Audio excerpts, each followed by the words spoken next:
Chapter 1 #Gamergate. Large-scale games create a new venue for political manipulation. While some cases of direct political manipulation of an individual have been polarized by fiction such as The Manchurian Candidate, it is the manipulation of large numbers of people that can potentially be accomplished through internet media. Enabled by the internet, political messages can potentially be quickly distributed to the world population with little validation beyond the recipient's own social filters. Games, modeling, and simulation present a new dynamic in the use of the internet as a source of propaganda. Excerpt from The Rise of Games and High-Performance Computer Modeling and Simulation, 2010, section Political Manipulation Through Games on the Internet. This book is based on a paper by the National Research Council commissioned by the Defense Intelligence Agency in spring of 2008. One of the committee members for modeling, simulation, and games at the NRC who authored this paper was Michael J. Zita, vice president at gaming company Electronic Arts. In order to understand how the Fandom Menace came to be in its second iteration, we must reach back into the very murky depths of an overall social trend. There lies the heart of the problem. This movement in society began long before Ethan Van Sciver borrowed a simple play on words from a previous movement using a phrase taken from Star Wars Episode 1. This Fandom Menace, in its current iteration, is a direct reaction to the politicization of various film and television franchises and many other forms of escapist entertainments. The fact remains that most of these franchises and enterprises, their very conceptions for the most part, began with and in a spirit of inclusiveness for all. The original appeal was that anyone could participate, anyone could dream big. These properties have been taken over root and stem by sociopolitical ideologues who use the access, influence, and power these mediums provide as a vehicle to push their extremist sociopolitical ideologies. In the defiance of the progressive, all-inclusive messages that these entertainment and recreational properties naturally represented historically, those who now control them feel emboldened to promote personal attacks upon their respective fandoms if these fandoms do not capitulate to their segregationalist beliefs and forced ideological mantras. This is a response to a culture that has germinated within the industry over preceding decades near the end of the 20th century. As it grew, it supported and fostered far-left extremists who actively sought to overtake neoliberal spheres of influence in almost every aspect of society. This sociopolitical trend or shift became common across most Western nations, especially during the last decade. This sowed division within the traditional factions of neoliberal governments around the world.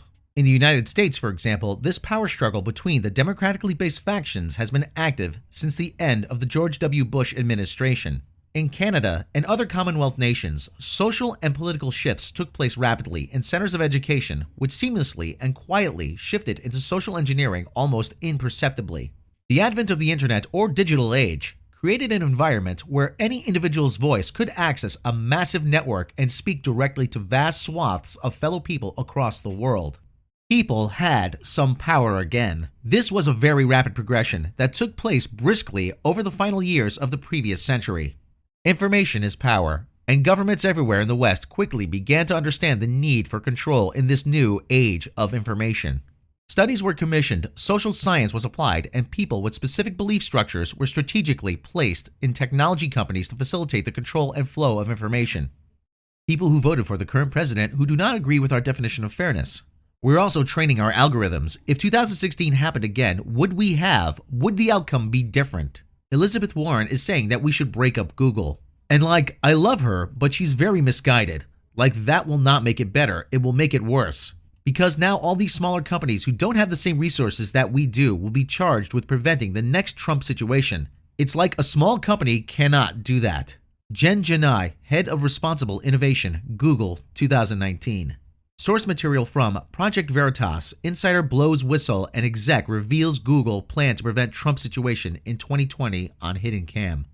All sides, from conservatives to liberals, extremists and anarchists, and the various splitter groups that followed, all vied for control in and of this sector. It was a scramble. By 2014, the trends had become noticeable across large areas of the West, as the murmurs and rumblings of discontent from what came to be termed normies began to be heard and felt around the interwebs. By the late 2010s, the toxic elements of the extreme left have come to dominate the sociopolitical scene in almost all social and political aspects. The attendant cultural hubs throughout much of the West have felt and reflect these changes most acutely. Centers of global progress and innovation, centers of social reflection that reside in places such as California, Paris, or New York, for example, are centers of artistry and expressive progression. They have large receptive populations and are in fact most important epicenters of many creative industries. Global centers of inspiration, our dream factories if you will, have always been traditional strongholds of liberal and progressive movements. Of course, the public loved it. Incredible ideas have always come out of such centers of freedom and expression. These incredibly creative spaces and places are home to three very powerful media outlets: television, film, and now high-speed internet technology. Before the information age or digital age, the use of television, news, and film as tools for political propaganda had certain limits. The goal of using entertainment to push social and political narratives has always been a reality in modern, literate states. There is always an inherent danger of misinformation, but the very real participation and education of the citizenry in the social and political process acted as a brake to such potentials. Encroachments to freedom and expression used to be vigorously attacked and exposed. Historically, due to the presence of social and political moderates in the corporate world, held customer satisfaction in high regard, and much of the world's entertainment was consumed for the natural purpose of escapism. But as the more extreme elements of progressive movements and real activists began strategically placing themselves and fellow ideologues in positions of power and influence around many aspects and spheres of entertainment, the lines between education and participation became blurred. It appeared that a kind of hijacking or a co-opting of a large spectrum of important and iconic cultural and historical mediums and mythologies was occurring. The very arts themselves, as well as those reporting on it, a sociopolitical monopoly, began to merge into a social force. Where monopoly emerged, where those that did not share the opinions of these extremists were drummed out of entire industries. Lives were shattered in the new social boiler room. False narratives were presented, and although in some cases demonstrably proven to be false, they were reinforced by a media that appeared complicit or unable to resist the social pressure. False narratives were pushed and protected. The denial of truth became truly pathological to large segments of Western society. A new digitized mob mentality became a reality in truly frightening global proportions. This global, networked, and powerful mob espoused warped hedonistic illusions and misperceptions of government and human societies themselves. They worked diligently and ruthlessly. They brought about the end of logic and reason by the last months of the first decade of the 21st century. This planet-wide social mob was almost proud of its own embrace of ignorance. A social order was now at war with social order itself. The first undeniable and naked example of such a convergence of ideology versus reality and fact was observed during an event that led directly to the first open global social push and counter-push that occurred in escapist realms and platforms. It began in August of 2014. A movement that called out a bias, a favoritism, and a very special relationship between creators and journalistic professionals began gaining momentum. This movement would counter-argue directly with facts and evidence to discredit and rebut its opponents and critics. What was the industry media's response to reality? They lied to millions of people around the world. They contradicted and flagrantly ignored all available evidence to the contrary. They predictably and pathologically supported and perpetrated the same false narratives pushed by the extremists. They used the overt threat of social pressure, leverage, and punishment in order to coerce compliance. Through their support of these narratives, intentionally or otherwise, industry media and its satellites ensured that extremists were encouraged and enabled to cement their positions in the centers of power. Around large corners of the entertainment industry, power and control predictably added an unwarranted fame, legitimacy, and influence on the mix. This was the story of Gamergate. The emergence of this social movement would mark the beginning of the age of the pushback. It was an age that required a response to an emergent and detestable social ill. The rise of the social justice warrior had begun. Meanwhile, back in reality, the gamer community wherein the first legitimate pushbacks originated brought forward the argument that at the heart of the matter, which was a very real question of ethics in gaming journalism. For as long as any gamer can remember, going back all the way to Nintendo Power Magazine, there has always been a relationship between game creators, game journalists, and consumers. The game journalists were trusted to be honest middlemen between consumers' purchasing power and the companies wanting their dollars. The relationship between manufacturers and the journalists was seen to facilitate a critique of games. Genuine opinions and insights on the quality of products were thought to be passed on to the consumer.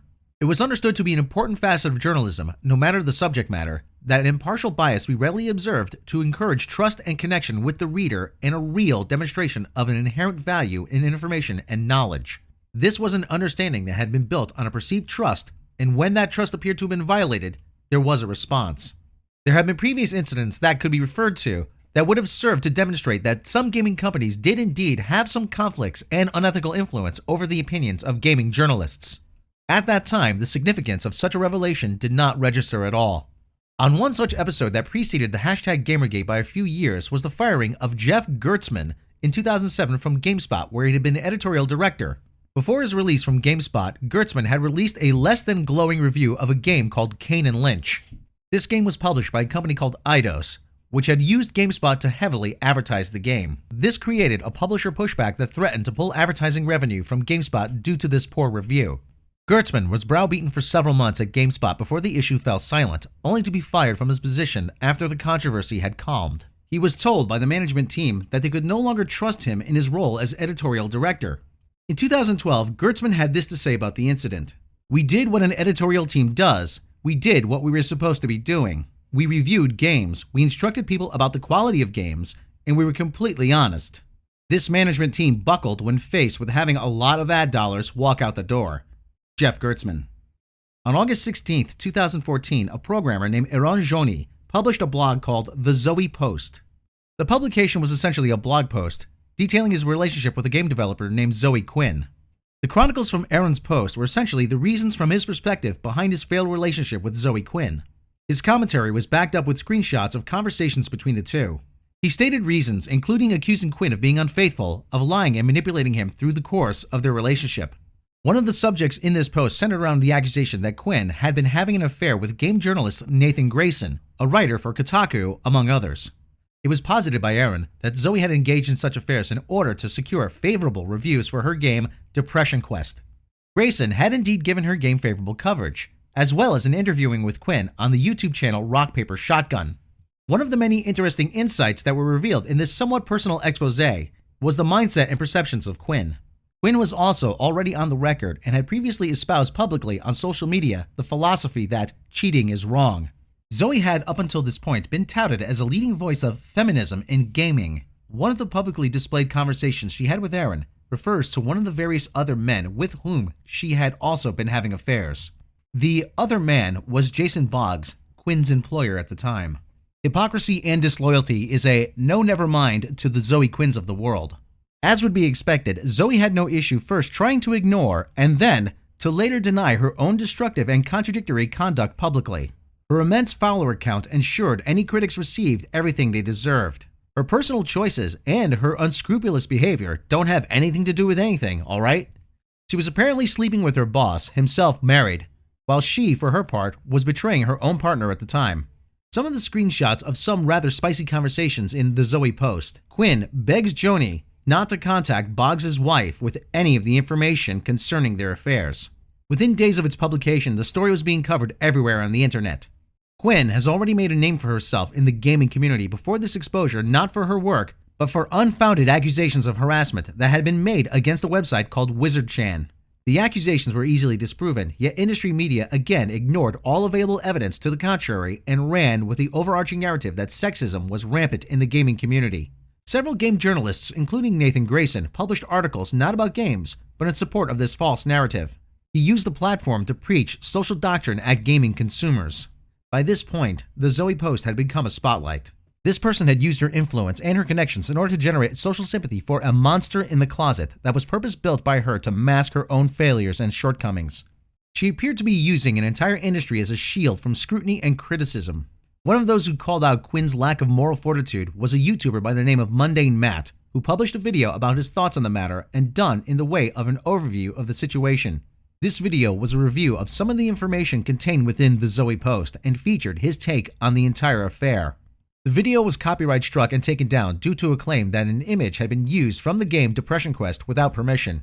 Later found to have been made by Quinn herself, the claim seemed to be a desperate attempt to suppress information about the blog post, deflect and avoid accountability, and to silence her gathering critics and the storm of controversy that was coming.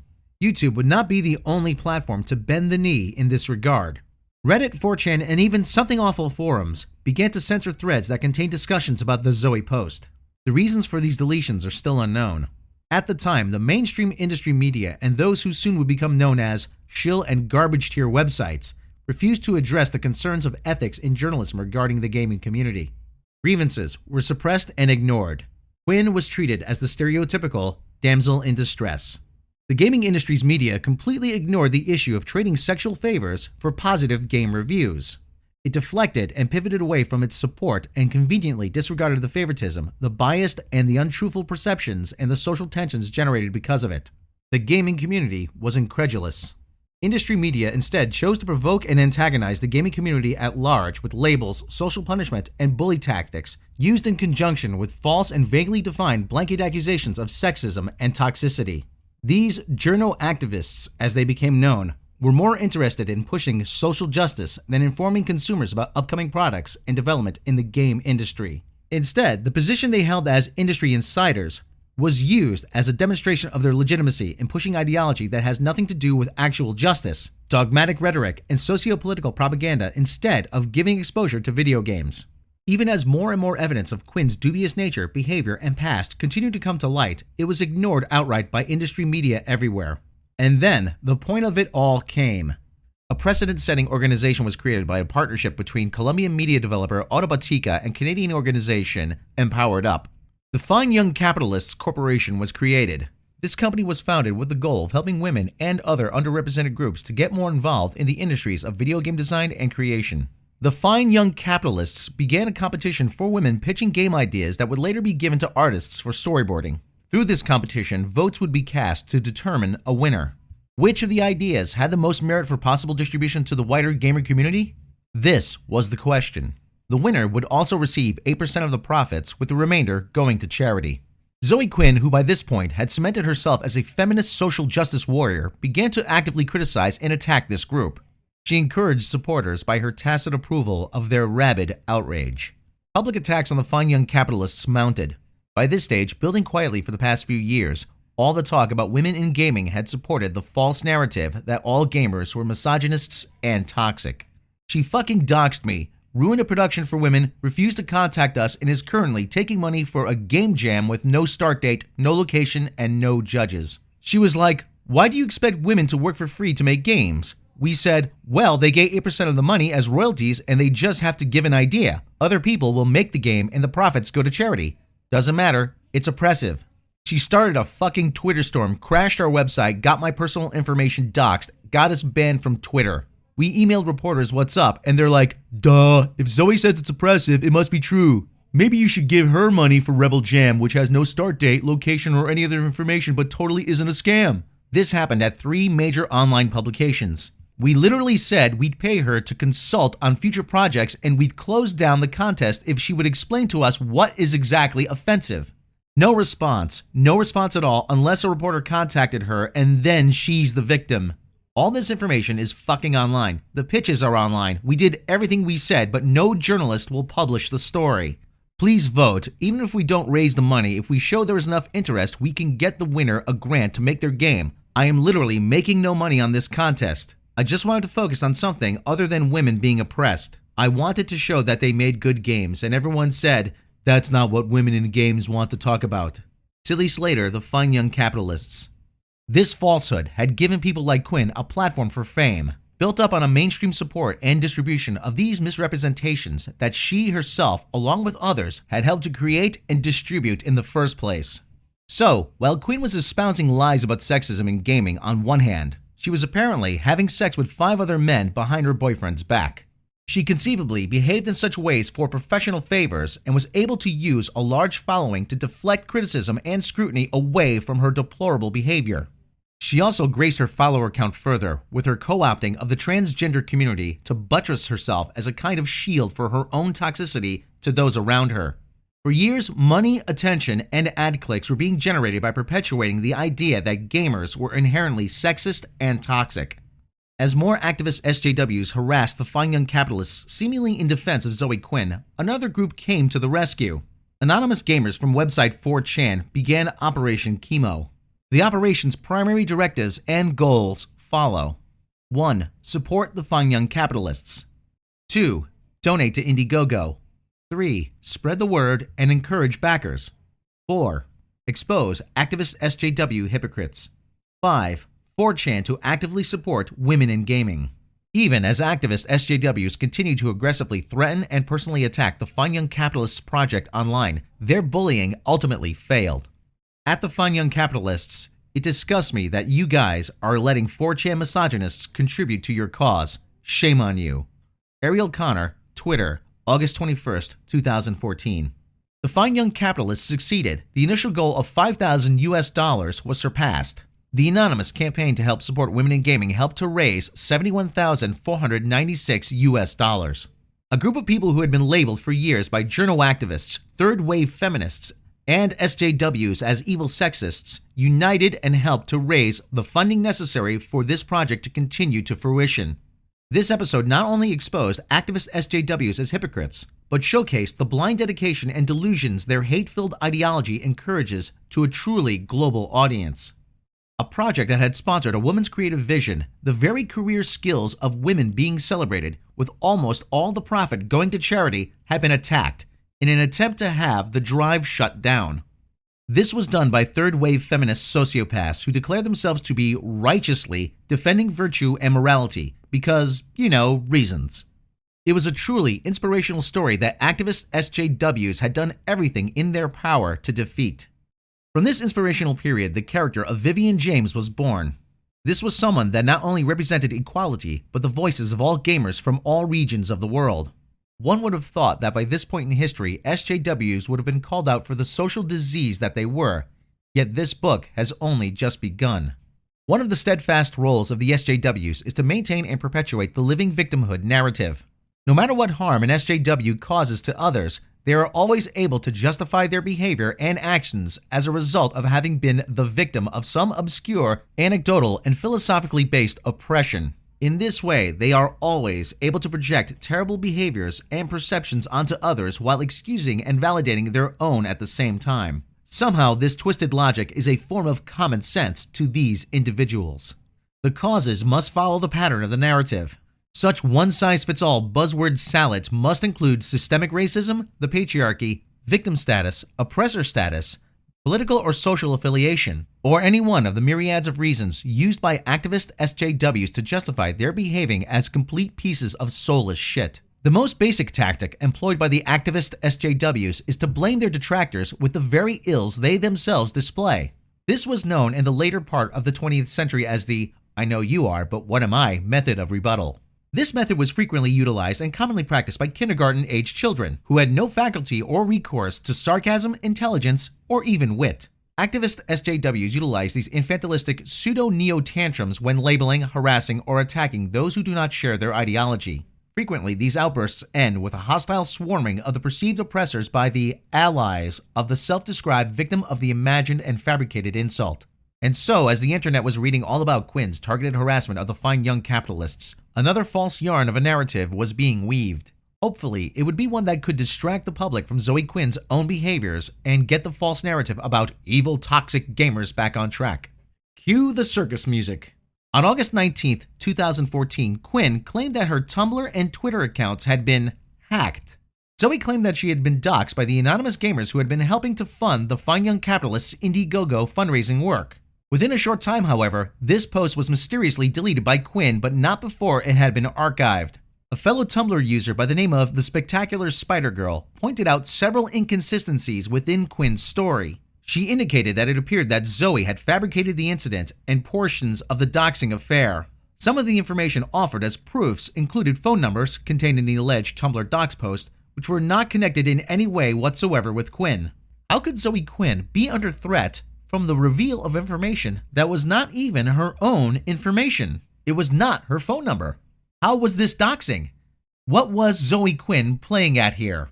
Industry media obediently continued to ignore the community's grievances. No mentions and only the continued deflection away from anything and everything conceivably connected to ethics in journalism was provided by mainstream information outlets.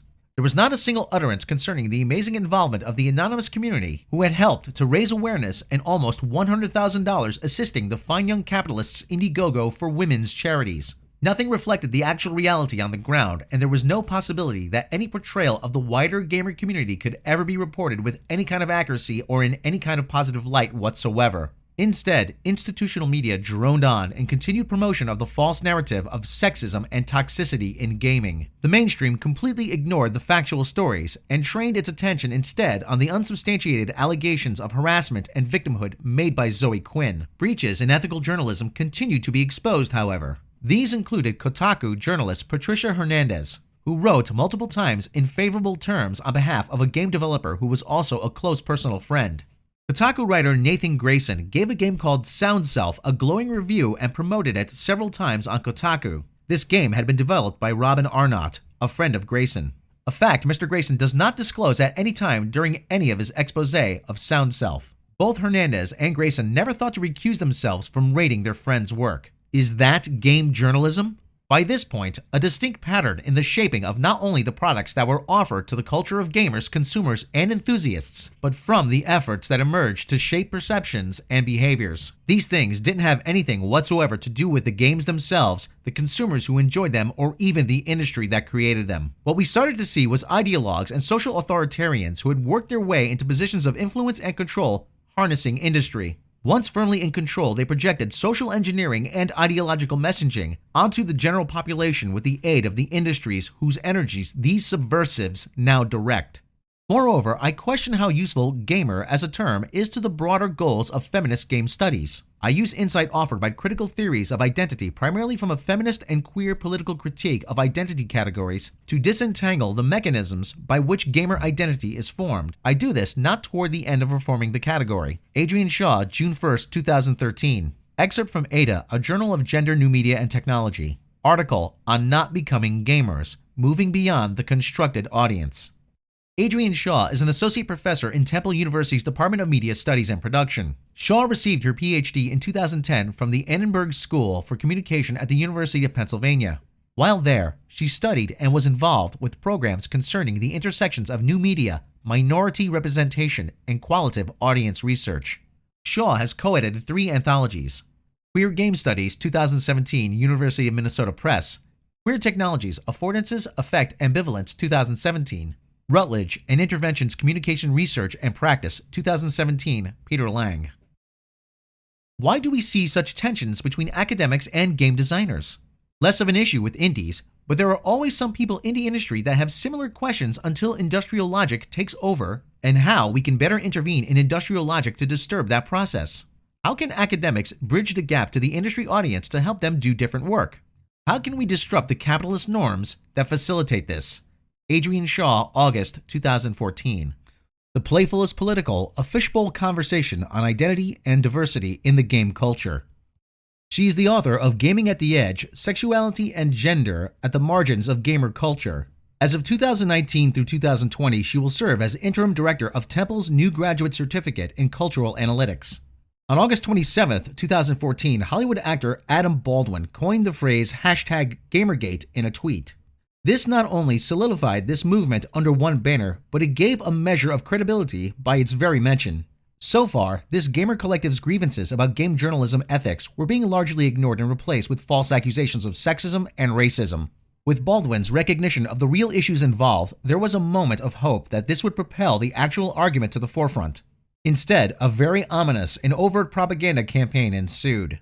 Freelance writer Dan Golding, who had previously been involved in fishbowl discussions on Digra, Australia, created a Tumblr blog called The End of Gamers on August 28, 2014. From the outset of this blog, Golding announces that his reason for writing this was as a reaction to what had been by this time dubbed as the Quinspiracy, based from the information given on the Zoe post. Golding, like many others who share his views on gaming culture, are very focused on identity politics. Instead of understanding that gaming by its very nature is escapism to those who game, Golding focuses his myopic attention on projecting one's own self-image into the game for which the gamer is playing instead of using this medium to escape the mundane. Not only does Golding share his opinion that other groups, of which he is not a part, deserve his protection and representation, but those he considers traditional gamers are the very reason that these underrepresented groups are not a part of his perceived traditional gamer culture. This, of course, is a fallacy of ideology, Yet Golding's misrepresentation of the gaming community, as well as his disdain for this group, can easily be read in this article. The gamer as an identity feels like it's under assault, and so it should. Though the consumer king gamer will continue to be targeted and exploited while their profitability as a demographic outweighs their toxicity, the traditional gamer identity is now culturally irrelevant. Dan Golding, August 28, 2014, excerpt from The End of Gamers. As Golding continues in this blog post, he explains that his views are committed to the idea that being a gamer is about a great many things, not all of which are about playing video games. Golding's ideology, which appears to be rooted in some perverse self-loathing racism, commits him to the belief that gaming culture is itself identity-based and plays to racial and sexual differences in separateness. He believes that his flawed assumption of the very demographic of the gaming culture, straight white males alone, are bound up in the identity of race and sexuality. To cite as a reference for these distorted beliefs, he refers to the paper Do You Identify as a Gamer? Gender, Race, Sexuality, and Gamer Identity, written by Adrian Shaw in June of 2011.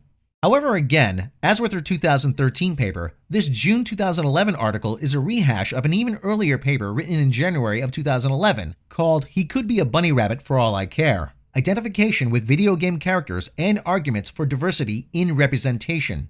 It is this January 2011 article by Shaw that shows a more unfiltered understanding of how she views traditional gaming culture. First, I used a general survey administered online to locate potential interviewees. The survey allowed me to sample from marginalized identity categories I use as the starting point for this study, without making it necessary for me to signal that these are identities were of interest. A sample of interviewees who identified as non-heterosexual, non-male, and/or not solely white Anglo, i.e., those that fell outside the heterosexual white male gamer stereotype prominent in the US, were then selected from the completed surveys. Adrian Shaw, January 2011, method section from He Could Be a Bunny Rabbit for All I Care: Identification with Video Game Characters and Arguments for Diversity in Representation. Golding, like Shaw, argue that what they perceive as marginalized groups cannot enjoy video games because they cannot identify with their avatar. That is gaming not about escapism, but about identifying directly with the fictional character you are playing in a fictional world. This narcissism to them is a call for more diversity in games. Yet, in this version of diversity, which is spawned from the ideology of identity politics, diversity means excluding any character that is straight, white, and male. A combination of sexism and racism these types purport to be fighting while enforcing this digital segregation and real-world demonization themselves. Again, a social justice trope of needing to devalue a segment of the population in order to elevate another. But as Shaw collected her data, the truth of the gaming culture unfolded. Most players are more consumed with the content of the game itself, rather than attempting to identify with their avatar. Most gamers are not narcissistic about representation in an avatar, only in competitive-based games and only then about their own skill. Normal people don't look at the cover or trailer of a game and think, that person looks like me, I need to buy that. Gamers are more concerned with gameplay, graphics, design, or replayability. As ideologues such as Shaw realized this, her focus needed to shift away from the players in order to achieve her goals. This article concludes, based on interview data, that those invested in diversity in video games must focus their attention on the construction of the medium, and not the construction of the audience as such. Adrian Shaw, June 2011, excerpt from Do You Identify as a Gamer? Gender, Race, Sexuality, and Gamer Identity. Enormous numbers of citizens in Western nations around the world were oblivious to the menace that confronted them. Normies everywhere were blind to the threat that had been creeping for more than 2 decades. With Baldwin's validation through that one tweet, there was a real moment of hope that perhaps the real argument and its associated issues would actually be propelled to the forefront. It was not to be. Almost in spite of itself, industry media and its agents continued with the overt propaganda campaign. On August 28, 2014, several different gaming news websites simultaneously published articles claiming that gamers were dead. Curiously, most of these articles linked readers directly to Dan Golding's blog, The End of Gamers. The same tone behind a message, the same actual message in most cases was displayed by all. It would almost seem like they might have been talking with each other.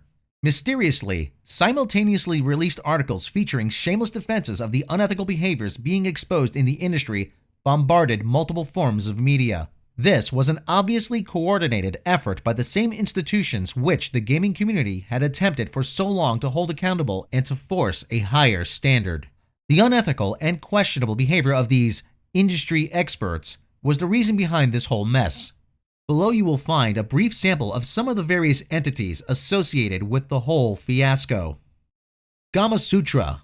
Gamers don't have to be your audience. Gamers are over. Kotaku. We might be witnessing the death of an identity. Polygon. An awful week to care about video games. The Daily Beast. It's dangerous to go alone. Why gamers are so angry. Financial Post. Sexism, misogyny, and online attacks. It's a horrible time to consider yourself a gamer. BuzzFeed. Gaming is leaving gamers behind. Gama Sutra. A guide to ending gamers. VG 24/7. The SJW effect. Welcome to the end of the world. Destructoid. Put the hate on hold. Ars Technica. The death of the gamers and the women who killed them. Vice. This guy's embarrassing relationship drama is killing the gamer. Games on Net. Announcement. Readers who feel threatened by equality no longer welcome. The producers of gaming news content openly sided with manufacturers and developers to contemptuously attack their own customer base for any perceived dissension. This aggressive public relations style being used essentially to protect and hedge personal reputations and its associated tactics would continue to be used almost institutionally across many entertainment mediums well into the current year of 2019. Soon after, it bled over into the mainstream comics industry, as well as into companies such as Sony, Warner Brothers, and Disney Lucasfilm. Those were the moments, the sparks in the far-off storm's clouds. The missed foreshadowings, the warning of things to come that were still misunderstood, underestimated, or unheard. This period marked a real beginning of social awareness that activist SJWs were injecting identity politics aggressively in a very coordinated effort everywhere it seemed. In order to shame society into capitulation, to bow to an enforced ideological system wherein dissension is ruthlessly and publicly punished, as a reminder to all others who might oppose or question such doctrine. Incredibly, with an overwhelming and daily supply of falsehoods, misinformations, lies, narrative pumping, and industry-wide refusal to acknowledge reality, the overall mainstream media went the way of the gaming media before it. In an effort to confuse the public into accepting these ideologies, plainly built upon distorted and paternalistic approach to society and in some way of helping them see the light about toxic gamers, something was needed to push things over the edge. Through a segregation of independent thought and ideas, a spirit of division and hate was spread through Western countries and around the world. The mainstream, now in lockstep with the game journalism industry, had together decided to distort the very image of the people who were demanding a higher ethical standard in game journalism. This was a blatant attempt to delegitimize criticism and silence dissenters and critics. They did this by taking the term gamer and rebranding it in a way to vilify and demean the members of the group. They conveyed the image of a typical post-30-year-old racist, sexist white man stuck in his mother's basement. This angry, toxic white man was simply pissed off at the whole world because the pretty girl wouldn't suck his dick. Disregarding the vast social community of various people and sexes from all over the world that formed some of the most diverse communities on Earth, activist SJWs refuse to acknowledge that sometimes the girlfriend he has does suck his dick. SJWs Fifi's has sores even more if we let them imagine for a moment that she might like it too. The attempted rebranding of the term gamer was used to try and reinforce the same tired and worn-out false perceptions. Those responsible carried along the same hot air narratives that had been used originally to defend the actions of Zoe Quinn and others. The mainstream media had abandoned investigative journalism, it seemed, having elected to run the path of least resistance with this false narrative rather than engage or voice any real concern. It displayed no effective opposition of any kind to such socially abusive shame-mobbing and a very real assault on freedom of expression and speech, along with the presumption of innocence. So, like the gaming journalists before them, the mainstream media had only to keep repeating the lies, droning the same message over and over into the heads of listeners and viewers everywhere. This behavior on the part of those we trust to inform us about the news in our world ensured that the attention and focus of the conversation was steered away from any of the actual issues, and matters of truth or fact became taboo. There was no more mention of ethics in journalism, and the independent voices who spoke up were punished or ignored.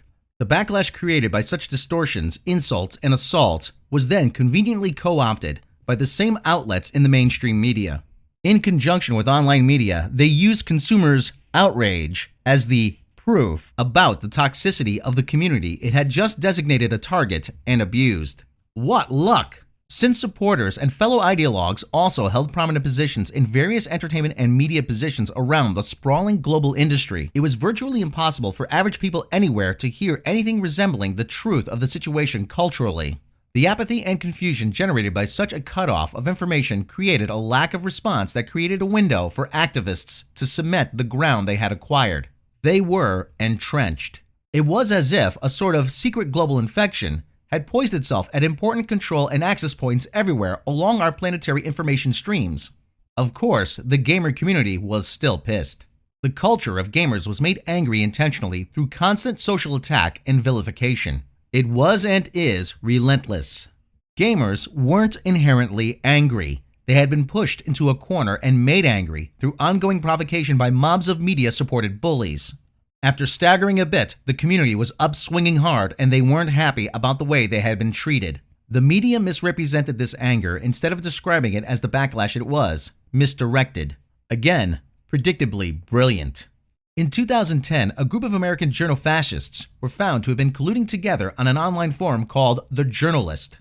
A list had been compiled that contained the names of people working at a wide assortment of global publications who had all been working together on a smear campaign against a politician who was then in a run for the American presidency.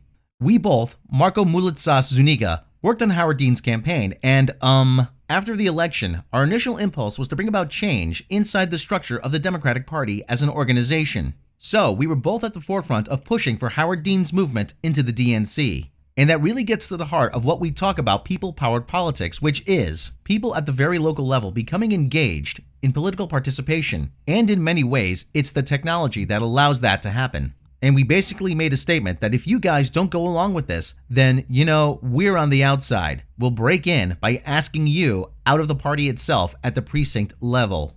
Jerome Armstrong, Vox Polygon co-founder, excerpts from Microsoft Research Guest Speaker 2006. Howard Dean is at the top, so we have to break through the state parties and down to the county level. Like Jerome says, you can't find information on how to take over your local party because it's on purpose.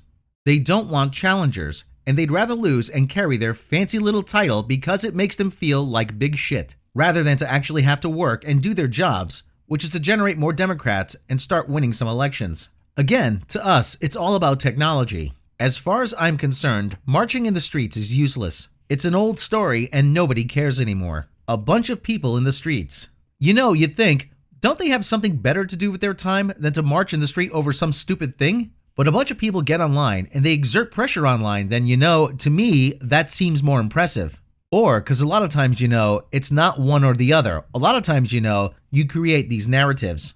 And for us, what I'm saying is we have the talent. Silicon Valley, and up here, Microsoft, and New York, Silicon Valley and all these tech centers are very heavily progressive, very heavily democratic. It's a crowd that maybe hasn't been as political in recent years, but that's changing quite a bit lately. So why don't we harness that energy and that expertise and that power to build this next generation movement that will dominate in particular the Democratic Party? Marcos Mulitsas Zuniga, Vox Polygon co-founder, excerpts from Microsoft Research Guest Speaker 2006. The information garnered from the journalist showed that reporters of, at the time, were more interested in shaping news than reporting on it. The person responsible for setting up the journalist was a person by the name of Ezra Klein. On August 19, 2014, Ezra Klein was the editor-in-chief of Vox.com. A short time later that season, Breitbart London published an article called Exposed, the secret mailing list of the gaming journalism elite. The information gathered from these leaked emails shows without a doubt that there had been a conspiracy within the gaming journalist community to direct, censor, and suppress the flow of information. In emails seen by Breitbart London, Ben Kuchera repeatedly pressures other journalists and editors to take down material on their websites that is critical of Zoe Quinn, and to close down debate about her role in the video games industry by removing comments and forum posts by members of the public asking questions about journalistic propriety. Jason Schreier, a senior writer at Kotaku, can be seen defending Nathan Grayson. the journalist who admitted to beginning a sexual relationship with Zoe Quinn just days after he mentioned her in his reporting and linking to her game, Depression Quest. Milo Yiannopoulos, September 17, 2014, excerpt from Exposed, the secret mailing list of the gaming journalism elite. Done primarily to control the narrative and used in tandem in order to protect and shield the interests of those who were the originators of the narrative. It was done to protect employees and sources at gaming websites and to maintain a false appearance of integrity for these so-called professionals and journalists. The article showcased screenshots of an email obtained from a private mailing list called Game Journalism Professionals. Some of the members of this private mailing list were websites such as Polygon, Kotaku, Destructoid, The Escapist, Game Informer, Ars Technica, QVC, PC World, and IGN, along with several freelance writers associated with a variety of the same publications, enterprises, as well as others. This mailing list was used to coordinate the distribution of false information and suppression of facts that hurt the overall integrity of the gaming journalist community. Several articles tied in the previous scandal of the Zoe post, again ignoring the problem stemming from a game creator trading sex for favorable reviews while pushing the false narrative of sexism in gaming. In a fantastic coincidence, just 9 days after a Kyle Orland email shown below surfaced, websites, writers, and other media continued to condemn gamers and consumers as homophobic and hateful and misogynistic racists. I don't want to, in essence, reward the jerks doing this by giving their issue any attention at all. I'm not even going to give the bullshit journalism ethics excuse for these attacks the time of day. I would love to use my platform to reproach this kind of behavior, but that would go against Quinn's valid and understandable desire not to have this personal matter publicized by the media. Maybe we should just stick to Twitter to boost the signal on this one rather than our front pages. Maybe we should get a public letter of support going around decrying these kinds of personal attacks, signed by as many sympathetic journalists/developers as we can. Maybe we should just use this as an excuse to give more attention to her work. I know I've been meaning to review Depression Quest since its stream release. Kyle Orland, senior editor at Ars Technica, August 19, 2014, leaked game journalism professionals' email. Nowadays, since everyone is hooked in, when someone crowdfunds a personal platform that critiques games or maybe claims to have been a gamer since they were 5 years old. Meanwhile, video surfaces where this same person admits on video to not being a gamer? Something may be askew. A reasonable person might infer that such a person as this might not be honest at all. That might prove to be a fair assumption. This same person makes a living at harsh reviews on games. She misleads the audience and an entire group of consumers by either omitting information about products or facilitating the distribution of misinformation about games and those who enjoy them. It would again be reasonable to suggest that honesty might not be this person's most sturdy attribute. Here, we have the emergence of Anita Sarkeesian. I'm going to show you a remix that I just finished this weekend that no one else has seen. One person has seen it. It's a soundtrack of one song, except I'm doing video games. I actually had to learn a lot about video games in the process of making this. Anita Sarkeesian, speaking at Women and Pop Culture class at Santa Monica, California, 2010. She is not a soldier for equality. Anita Sarkeesian was simply the most vocal token activist SJW, suitably absorbed and consumed with third-wave feminism. Journalism everywhere needed a deflection to draw attention away from themselves as a result of the ongoing fallout and pushback of Gamergate. She fit the narrative because she was already pissed about women issues and, hey guys, come on, she did a project in college on video games, okay? After the claims by Sarkeesian that gamers were sending her death threats, the mainstream media picked right up on the information and ran. It spread like wildfire. ABC News and other news outlets, or even entertainment commentators, had no time for any exploration into the facts and the realities surrounding Gamergate.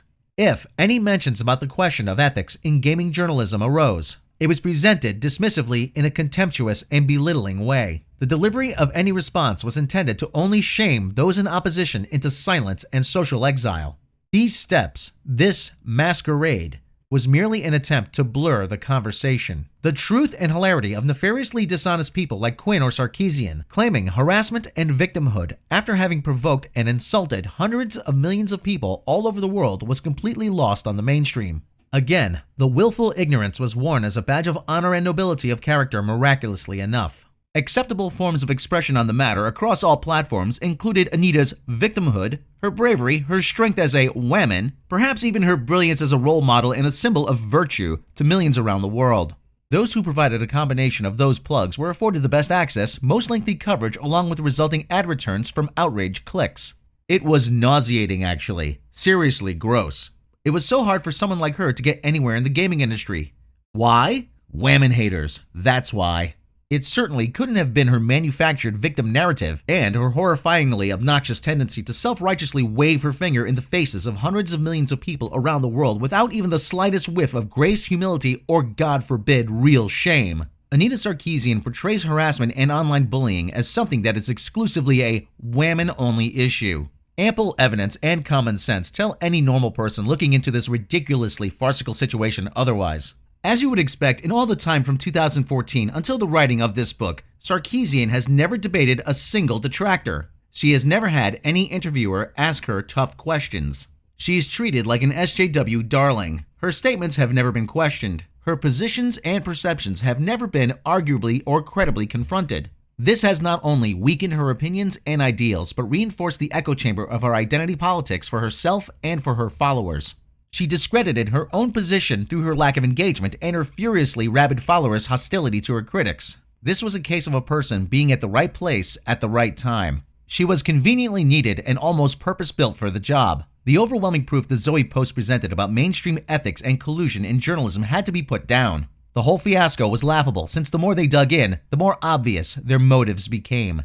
As the Western activists of the left and their token-talking heads kept demonizing straight white men and pushed the reinforced narrative about all gamers being toxic, the unthinkable happened.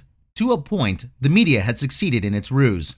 What was pulled out of the crucible of that social psycho forge was a confusing mixture of misinformation, propaganda, and self-righteous entitlement. Anyone designated an enemy of the group message could and would be labeled in public in violation of their right to be presumed innocent. They had no right to face his accuser or evidence before his life is completely dismantled and destroyed. This directly challenged the social ideal of due process and the inherent fairness and protections intentionally built into Western systems. These social affronts could now be perpetuated by mass media everywhere, globally, with virtual impunity. Just as with the greater Star Wars fandom that would coalesce many years later into the Fandom Menace, Gamergate brought together all those within the gaming community who had had enough of identity politics and far-left activists and their regressive sociopathic and sociopolitical ideologies. The industry blatantly protected and promoted toxic and critically divisive people like Quinn and Sarkeesian, and almost imperceptibly and inadvertently, they had created a resounding backlash. We say imperceptibly out here because they couldn't hear us. They were in an echo chamber. These global bigotards and bullytards then fanned out and seemed to infiltrate every group and every hobby that could have been of historical or cultural importance to Western society. Nothing was safe in their hunt for bludgeons they might use for this new ideological warfare. For whatever reason, be it politics, web clicks, or professional promotion, social justice proponents who are mostly white, middle to upper class feel it is their right and their privilege to announce and celebrate their own virtue while denouncing your lack of it. They wish to be recognized as the saviors of the little people. Perhaps their misplaced guilt and their feelings of racial superiority demand that they use their supposed or earned advantage to help those beneath them. Is there anything more narcissistic or patronizing than this autophylatic spectacle? They excuse and celebrate their own sexism and racism. They feel these virtues are a counterbalance to what they foolishly perceive as a massive societal imbalance. As with all who are in their very heart bigots, the ranking of people according to their inherent value or usefulness is the only lens or filter permitted. This is one of the primary obstacles to dialogue with them. They are constrained and imprisoned by ideology, the only way they can interpret the world around them, as shown by Anita Sarkeesian's quote here. When you start learning about systems, everything is sexist, everything is racist, everything is homophobic, and you have to point it all out to everyone all of the time. Anita Sarkeesian, March 8, 2015. All About Women Festival, How to Be a Feminist panel. However, like the Fandom Menace and Comicsgate that would come after, when a community behind these fandoms have had enough of being used as tokens and punching bags by sociopolitical activists like Sarkeesian, the scope of their true diversity comes to life. People everywhere were starting to get fed up. Any and every walk of life that was not straight, white, and male within the gaming community stood up to be counted. No one gets to be offended on behalf of me. I have a voice and use it often. I'm not a tool for your agenda. Hashtag not your shield, hashtag Gamergate. Liz F., September 3rd, 2014, Twitter. Hi, I want to talk about a movement that I find racist, sexist, misogynistic, bigoted, and prejudiced. These people insult and dox women for not sharing their points of views, and they tell us minorities that we're being brainwashed by white men. And they spread fear amongst women in the gaming industry and intimidate women who might be interested in joining the industry from even getting started. These people are the social justice warriors and those that support anti-Gamergate. According to these people, I am a straight white male who is misogynistic and I need to check my privilege. Well, see, I'm seeing a problem with that. Because for one, I'm a woman, 2, I'm Asian, and 3, I'm bisexual. But apparently that makes me a sock puppet or that I don't exist because I disagree with their points of views. Because I disagree with corruption in gaming journalism. Because I disagree with their radical feminist views that gaming is male-dominated and that men harass women for no other reason than just being the opposite sex. Because of those opinions, because of my opinions, I don't exist as a female gamer. I am a female gamer, and I am real. And I shouldn't have to justify myself in this day and age of gaming. In fact, I don't. I don't have to justify myself to other gamers. None of us girl gamers do. We have to justify our race, gender, and sexuality to gaming journalists, to the radical feminist game devs, to the social justice warriors and anti-Gamergate supporters. And that makes me sick. How dare you say that we're sock puppets? How dare you say that we're all white? How dare you say that we're not women and we don't exist as female gamers? How dare you oppress us and say such racist things? And you say we're the ones spreading hate and misogyny? How dare you? My name is Cy Fox and I support Gamergate. And I am not your shield. Cy Fox, March 12th, 2015. YouTube channel Alley Cat Gamer. From the gaming community itself and from all over the world, women, minority, trans, and homosexual gamers took to the internet to disavow activist SJW ideology. They posted videos, tweeted, and took pictures of themselves holding up signs with the simple message, hashtag not your shield. While writing this chapter, I learned the full scope of what would be known as Gamergate. I was beginning to hear correlations, comparisons, analogies being made by those who had been a part of this movement. The same sorts of assaults and manipulations were now happening in the comic book industry. It was happening at television studios, production companies, and entertainment centers everywhere. It was threaded into the fabric of the most creative spaces, inside and in control of the largest and most iconic cinematic universes. The dream factories society relied upon for inspiration, now caged. The common thread of identity politics and SJW ideology is the hate and division it creates no matter where it surfaces. Division, discord, disharmony, and conflict are the side effects of SJW infestations. They breed civil conflict every time. This divisive and dogmatic rhetoric has happened before. Many authoritarians in history have created carefully manufactured problems in order to distract from power grabs. Social justice activism spawned from an outrage culture which bred out of the politically correct movement that came out of the 1990s. SJWs went for a power grab and social control for authority to protect the Mafifis, Nazis, and to guard the world against patriarchy. It is absurdity. The mainstream has had it droned into them for a decade. It has no currency and with persistent ridicule will dissipate quickly enough. Problems arise because these cultural virtue warriors gain too loud of a voice and go on to support and participate with other fringe groups. Backwards Jim Crow advocates and some reactionary elements in society supported the Ku Klux Klan in much the same ways in their days. These new bigotards haven't discovered anything new. The only thing new about it is their foolish openness, the tactless absence of shame. That part is new. Those working to control our ideas and our lives must always first divide us in order to weaken, confuse, and isolate us. They must separate us from each other. It is at the core of their self-justifying systems. They want what they can never have. It is our sense of community they want control of. It is our connections and sense of family they want. They want to take us from each other. These ideologues and extremists gain power from simple tribalistic motivations and the direction of large group energies' efforts towards simple goals. These campaigns manifest themselves in some of the most destructive, hypocritical, and thankfully, cringe imaginable. This is detrimental to any individual's mental and emotional health, as well as to the societal and familial fabric that binds our Western societies together. It is an attack on our shared culture. If the working and poor classes in our Western democracies are too busy dealing with this type of fabricated social complication and simply struggling to survive, then they cannot possibly be expected to mobilize in confrontation to any wider issues of inequality and shortfall that confront us all. We are the leaders of the free world. Because our strengths have been subverted, this situation has been ripe for exploitation in a variety of ways across all our Western societies. The wealthy are empowered with more leverage, which increases social disparities, and are then better able to continue to ensure their own perpetual wealth and insulation from risk. The subject of Gamergate is multi-layered and very complex. It is not and cannot be seen crudely and solely as an issue of a gaming community being at odds with a couple of newspapers.